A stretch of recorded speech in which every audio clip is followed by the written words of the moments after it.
They said she was too big to love, too strong to be a woman, too much to ever belong. But on a scorching Wyoming afternoon in 1883, when Clara May Thompson stood on that auction block, sold by her own blood for a bag of flour, one man saw something different. Arthur Cole didn't see a burden. He saw a woman worth fighting for. This is their story. The sun hammered down on Redemption Gulch, Wyoming, with a merciless heat that made the air shimmer and dance above the dirt roads. It was the summer of 1883, and the town square had transformed into a marketplace of flesh and desperation. Clara May Thompson stood on the auction block, her wrists bound loosely with rough hemp rope, not because she was dangerous, but because tradition demanded it. The wood beneath her bare feet was hot enough to burn, but she didn't flinch. She'd learned long ago that showing pain only invited more cruelty. "Look at the size of her," someone shouted from the crowd, and laughter rippled through the assembly like wind through wheat. Clara May kept her eyes fixed on the distant mountains that promised a freedom she'd never known. She was 23 years old, stood nearly 6 feet tall, and had shoulders broader than most men in the territory. Her hands, calloused and strong from years of labor, hung at her sides like anchors. She wore a dress that had been let out 3 times, the seam straining across her back, the hem falling several inches too short to be decent. Her dark hair, thick and unruly, had been pulled back with a strip of cloth, but strands escaped to frame a face that would have been beautiful if not for the exhaustion etched into every line. The auctioneer, a weasel-faced man named Bartholomew Finch, wiped sweat from his brow and consulted his notes. "Clara May Thompson," he announced, his voice carrying across the square. 23 years of age, strong as an ox. Can plow a field, milk 20 cows before breakfast, and carry a full-grown hog over her shoulder. He paused for effect, letting his gaze sweep the crowd. But as you can see, she's considerable in size. Her own family couldn't afford to feed her anymore. So here she is, indentured servitude. 7 years of labor to whoever makes the best offer. 7 years, a woman's voice called out. Who'd want to feed that for 7 years? More laughter. Clara May's jaw tightened, but she didn't look down. She wouldn't give them that satisfaction. Her uncle, Horace Thompson, stood at the edge of the crowd, his hat pulled low over his eyes. He didn't have the decency to look ashamed. When Clara May's parents had died of fever 2 winters ago, Horace had inherited their small farm along with the responsibility of caring for their only daughter. For a while, he'd put her to work, and Clara May had worked harder than any 3 men combined. She'd cleared fields, mended fences, tended livestock, and kept his house running while his own wife lay in bed, complaining of various ailments. But when the drought came and the crops failed, Horace had made his choice. The horses could be sold, the pigs could be sold, and Clara May ate too much. She had to go. "Starting bid," Finch called out, "is 1 bag of quality flour and provisions for the winter months," the crowd murmured. It was an insult disguised as an offer, and everyone knew it. "I'll take her," rasped a voice from the left. Clara May's eyes flicked toward the sound and found old man Hemlock, a widower with a reputation for working his servants until they collapsed. He had a farm 20 miles north, and rumor said his last 3 hired hands had fled in the night rather than endure another season under his brutality. "1 bag of flour? I need someone to work my north 40-inch. 1 bag of flour," Finch repeated. "Do I hear?" 2 bags, interrupted another voice. This one belonged to Franklin Pierce, who owned the freight company. "And I'll throw in a side of bacon. I need someone to load wagons." Clara May's stomach turned. She'd seen the way Pierce looked at his female workers, the way his hands lingered too long when he passed them their wages. 7 years under his employment would be 7 years of fighting off more than just hard labor. 2 bags of flour and a side of bacon. Finch's eyes gleamed. "Now we're talking. Anyone else?" The crowd shifted, uncomfortable. They wanted entertainment, but actually bidding on a human being required a certain moral flexibility that not everyone possessed. Clara May scanned the faces before her. Women she'd helped during difficult births, their faces now turned away. Men whose children she'd pulled from the river, who now studied their boots. This was what she'd been reduced to. 2 bags and bacon going once, Finch called, his voice rising. Going twice. Hold on, the voice came from the back of the crowd, deep and quiet, but carrying a weight that made people turn. The crowd parted, and a man walked forward with the kind of confidence that didn't need to announce itself. He was tall, perhaps as tall as Clara May herself, with a face weathered by sun and wind. He wore dusty trail clothes, and a hat that had seen better days.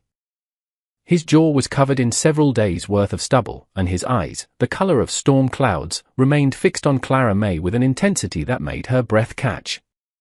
He walked right up to the auction block, ignoring everyone else. "What's your name?" he asked Clara May directly, completely ignoring Finch and the established protocol. Clara May blinked, surprised. "Clara May," she managed, her voice rough from disuse. "Clara May Thompson," he nodded slowly. Then he turned to Finch. "What's she being sold for?" Finch puffed up, offended. "This is an auction, friend. Current bid is 2 bags of flour, and a—" "I asked what she's being sold for," the man repeated, his tone unchanged but somehow colder, "not what she's being bid at. What did her family get for putting her on this block?" An uncomfortable silence fell. Horace Thompson shifted his weight, suddenly very interested in a loose thread on his jacket. "1 bag of flour," Clara May said clearly, her eyes locked on the stranger. "And a promise they wouldn't starve this winter." Something flickered across the man's face, anger, perhaps, or disgust. He reached into his pocket and pulled out a leather pouch. Without counting, he tossed it to Finch. "That's 3 months' wages," the stranger said. "More than enough to cover whatever debts you think she owes." He turned back to Clara May, and for the first time, she saw something in his expression she'd almost forgotten existed: respect. "I'm Arthur Cole. I have a ranch about 30 miles west of here. I need help, and I pay fair, but I'm not buying you like livestock. If you come with me, it's because you choose to. And if you choose to leave at any point, I'll bring you to whatever town you want and give you enough money for a fresh start." Clara May stared at him, searching for the trap. There was always a trap. "Why?" she asked bluntly. "Why me?" Arthur Cole didn't smile, but something softened around his eyes. "Because everyone else here is looking at you like you're too much. Too big, too strong, too something." He paused, letting his gaze sweep over the crowd. "I lost my wife and daughter 3 years ago. Fever took them both in the same week. Been running that ranch alone ever since, and it's breaking me down. I need someone strong enough to handle the work. Someone who won't give up when things get hard.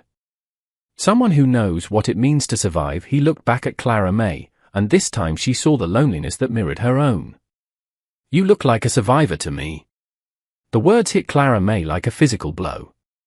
Not because they were cruel, but because no one had ever acknowledged the truth of her endurance before.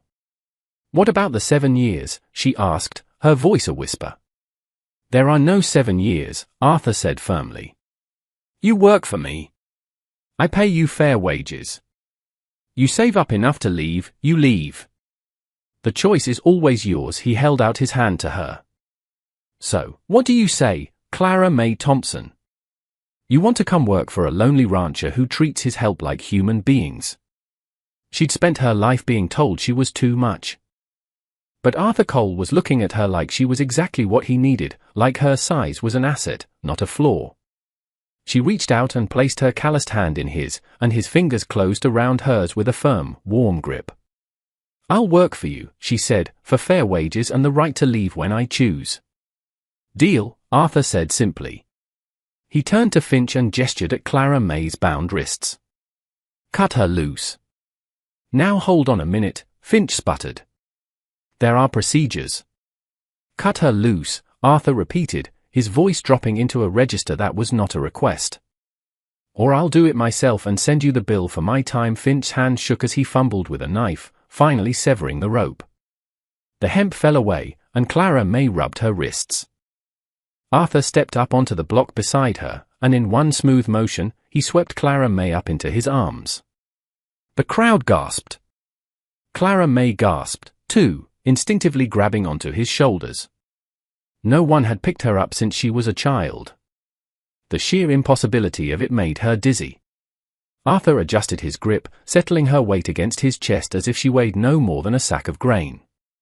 He looked down at her, and for the first time, the corner of his mouth twitched into something that might have been a smile. "You're perfect for me," he said, loud enough for the entire square to hear. Then he turned and walked through the stunned crowd, carrying Clara May away from the auction block, away from her uncle's shame, away from the mockery and humiliation. "You can put me down," she said after a moment. "I can walk." "I know you can," Arthur replied, not breaking stride. "But these people need to see something different. Let them see that someone values you. Let them remember this moment the next time they think about treating another person like livestock." Grace fell silent, letting herself be carried. People stopped to stare. Men muttered among themselves, and Clara May, for the first time in as long as she could remember, felt safe. Arthur carried her all the way to the edge of town, where a sturdy wagon waited, hitched to two well-cared-for draft horses. Only when they reached the wagon did he carefully set her down. "Thank you," Clara May said, the words feeling inadequate. Arthur nodded, then gestured to the wagon bed. "There's a canteen of water and some bread and cheese under the seat. Help yourself." It's a 4-hour drive to the ranch. As they rode out of town, they traveled in silence for the first hour, the only sounds the creak of the wagon and the clopping of hooves. Clara May ate the bread and cheese, savoring every bite. It was better food than she'd had in months. "Your ranch," she finally said. "What kind of operation is it?" "Cattle mostly," Arthur replied, his eyes on the road. "Some horses. I've got about 200 head right now, down from 500 before," he trailed off, and Clara May understood. Before his wife and daughter died. Before he had to run everything alone. 200 head is a lot for one person, she observed. "It is," Arthur agreed. "I'm one bad winter away from losing everything.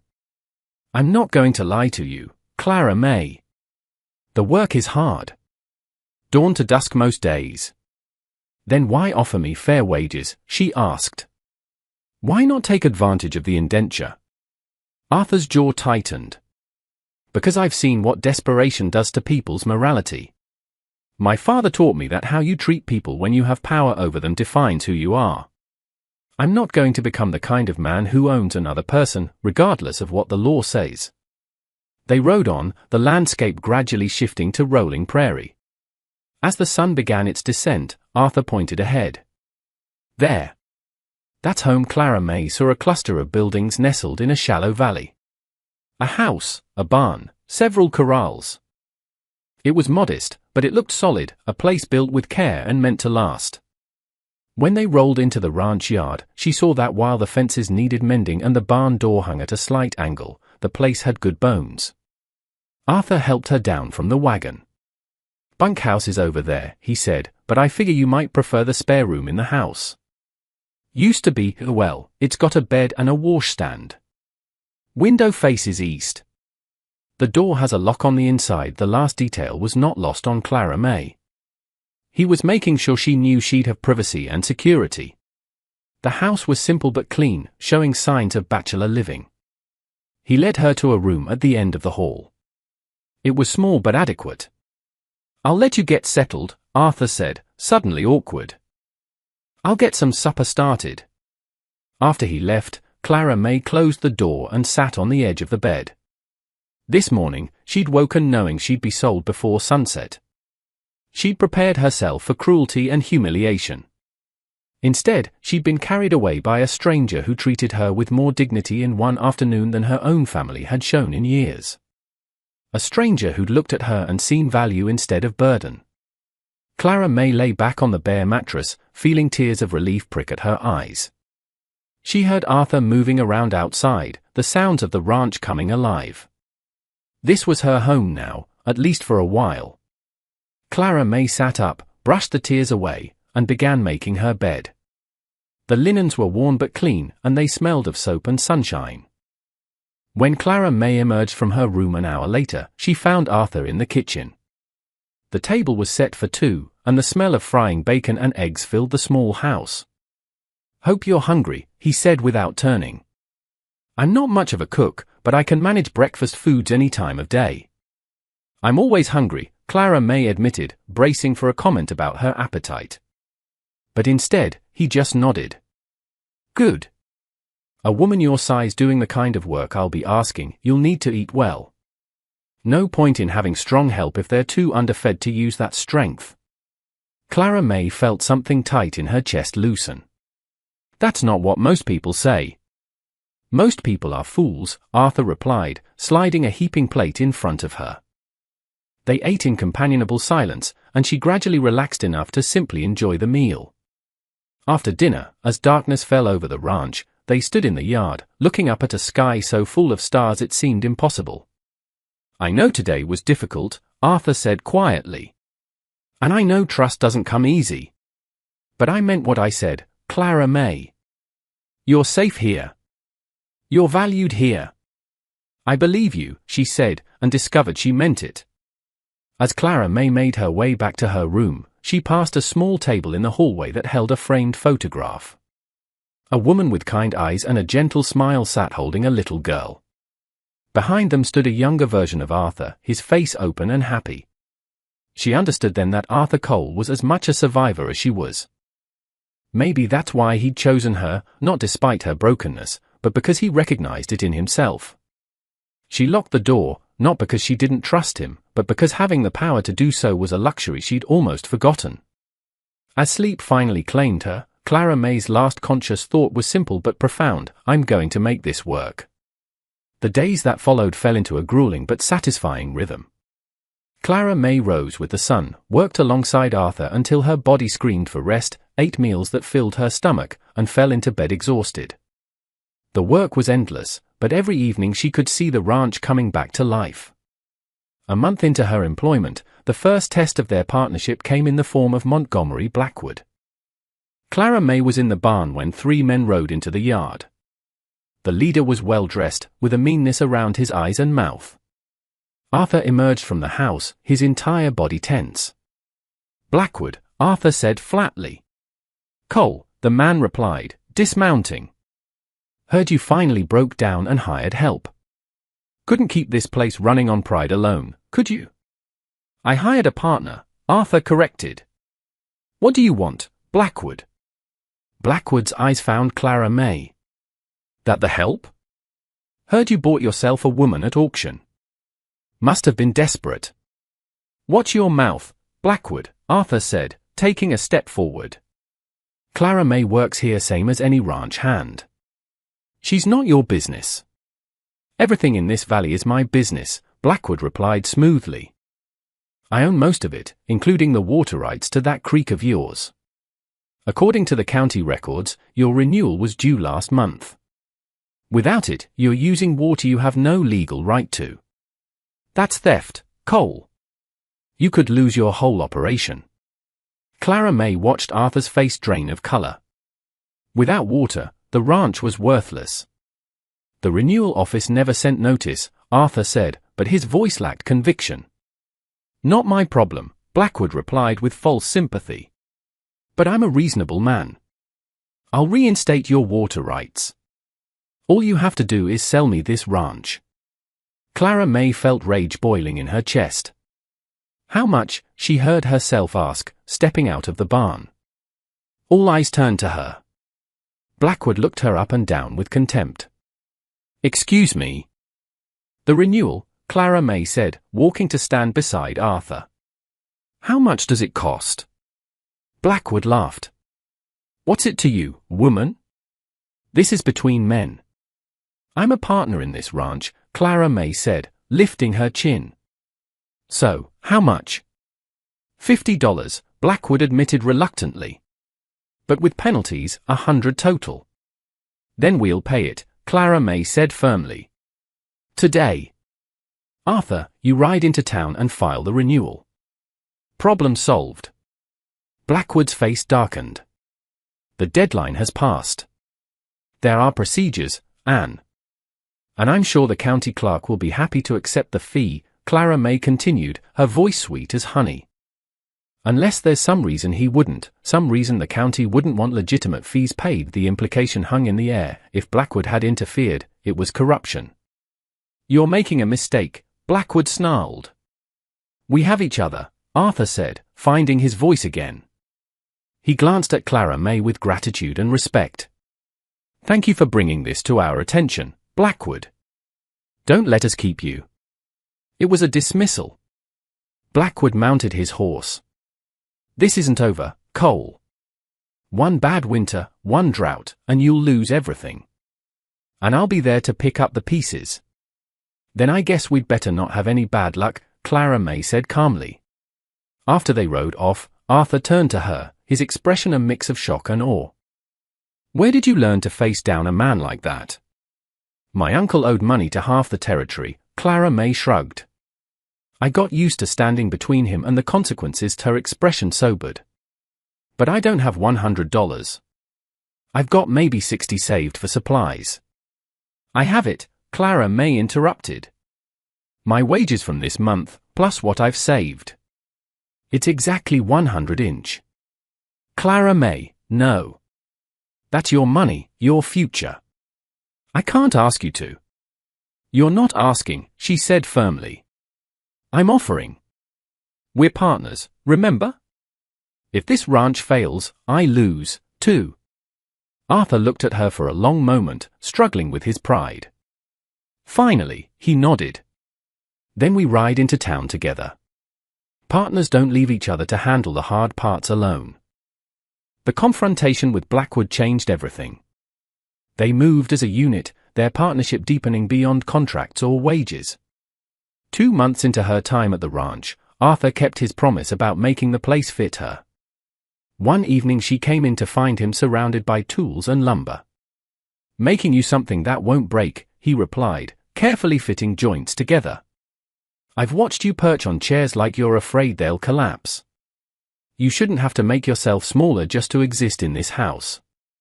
Clara May felt that now familiar tightness in her chest. You don't have to. I want to, Arthur interrupted gently. Besides, I'm building too. Seems foolish to make furniture that can't actually hold the people who live here. He glanced up at her. Size doesn't determine strength. And strength isn't something to apologize for. What was her name? Clara May asked quietly. Your wife.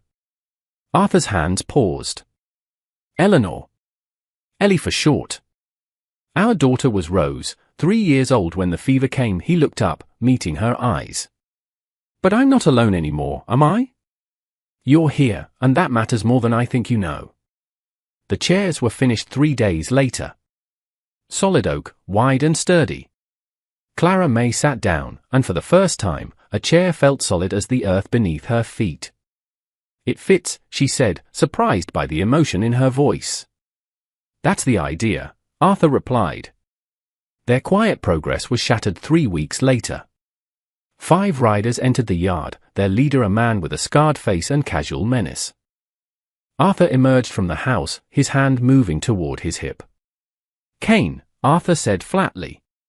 Cole, the man replied. Mr. Blackwood pays well for problem solving. He wants this land. We can solve this easy, or hard. Easy is you sign the deed and walk away.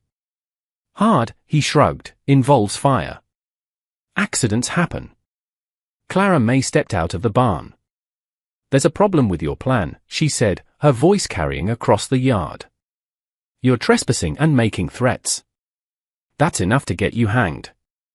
Kane's eyes narrowed. And who might you be? Clara May Thompson, partner in this ranch and witness to every word you just said. She crossed her arms. So no, I don't think you'll do anything. I think you'll ride back to Blackwood and tell him we're not scared, and we're not selling. Kane stared, calculating. He saw she was right. Blackwood wanted them gone, but not in a way that would bring federal marshals. This isn't over, he said, but it was a retreat. As they rode off, Arthur turned to her, his face pale. That was either the bravest or most foolish thing I've ever seen, he said. He was just a bully, Clara May replied. But we need to be prepared. We need to ride to Havens Creek and file a complaint with Sheriff Brody. Make it official. The weeks that followed were tense, but the threatened violence never came.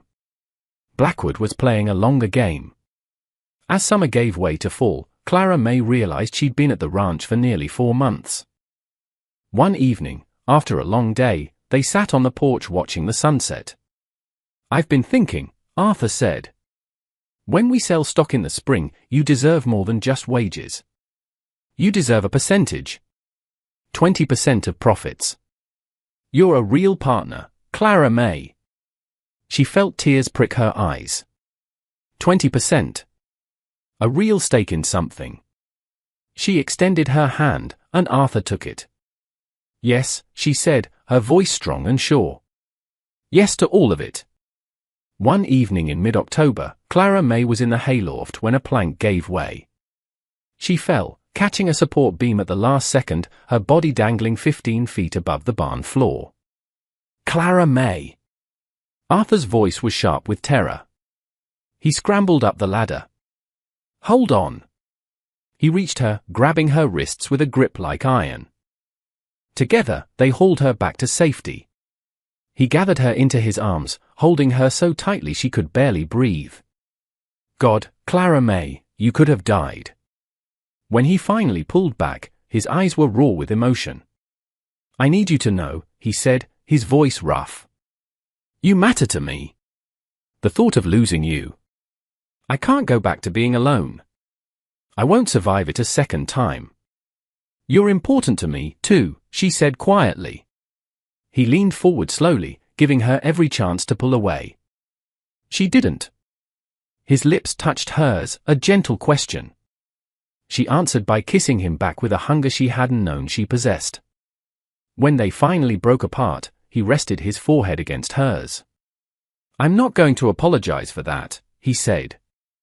"Don't," she replied. It was the beginning of something she'd never thought she'd have.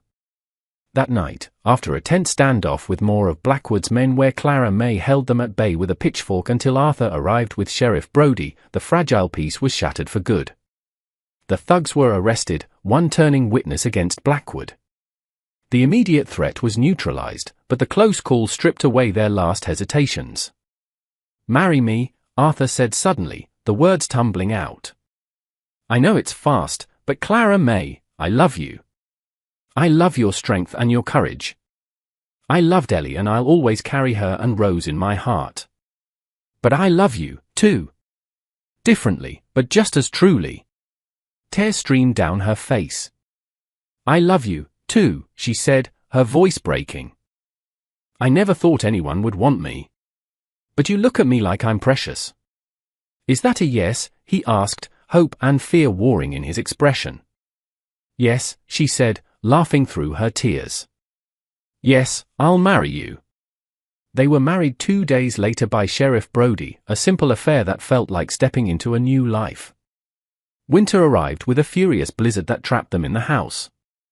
On the second day, fighting their way to the barn to check the stock, they found a young woman, barely conscious, half buried in a snowdrift. They carried her back to the house, slowly warming her, saving her life. Her name was Lucy Thorne, and she was running from Montgomery Blackwood. Her family was in his debt, and he'd tried to force himself on her. When she refused, he threatened to ruin her family. The story revealed Blackwood for what he was, not just a greedy businessman, but a predator. "We'll handle it," Arthur said, his voice hard as iron. When the storm broke, Arthur rode for the sheriff and a journalist from the territorial newspaper. Lucy's testimony, combined with their own documented harassment, was enough. They rode to Blackwood's ranch, a sprawling, ostentatious testament to his greed. "Randall Blackwood, you're under arrest," Sheriff Brody said, holding up the warrant. Blackwood's face crumbled as he realized his carefully constructed empire was collapsing. His eyes landed on Clara May with pure venom. "This is your fault. If you'd just sold when I asked." "If we'd sold, you'd still be hurting people," Clara May replied calmly. "The problem was never us, Blackwood. It was always you." They watched as he was led away in chains. The threat was finally over. They offered Lucy a home, a job, a second chance. And as winter gave way to the first hints of spring, their small family found a new rhythm. One evening in late March, Arthur found Clara May standing in the yard, looking out at the land. He came up behind her, wrapping his arms around her waist. "What are you thinking about?" "I'm thinking," she said, leaning back against him, "about how far we've come." "Arthur," she said softly, "I'm pregnant." He went completely still. Then he turned her to face him, his eyes wide with wonder, joy, and the ghost of past grief. "A baby," he whispered. "We're having a baby." "We are," she confirmed. He kissed her, pouring all his love into it. "It's perfect," he said, his voice breaking. "You're perfect. This life we're building is perfect." The harvest festival that September was the biggest the territory had seen. Clara May, heavily pregnant, found herself celebrated. She was no longer just the woman who was too big, she was a local hero, proof that the undervalued could rise and thrive. As lanterns were lit against the dusk, Arthur approached her with a small box. Inside was a silver arm cuff, beautifully worked with a mountain, a barn, and a woman standing strong. "You were never too big," he said, sliding it onto her arm where it fit perfectly. "You were always just right for me." He turned to the gathered crowd. "This is my wife, Clara May Cole. She saved my ranch. She saved my life. And she taught this whole community that courage matters more than circumstances." The crowd cheered. "Dance with me," Arthur said, holding out his hand. As they danced beneath the lanterns, her husband's arms around her, their child moving within her, Clara May thought about the journey from that auction block to this moment of complete belonging. Everyone who had called her too much had been wrong. She wasn't too much. She was exactly enough, exactly right, exactly what the world needed, even when the world didn't know it yet. She was home. She always had been.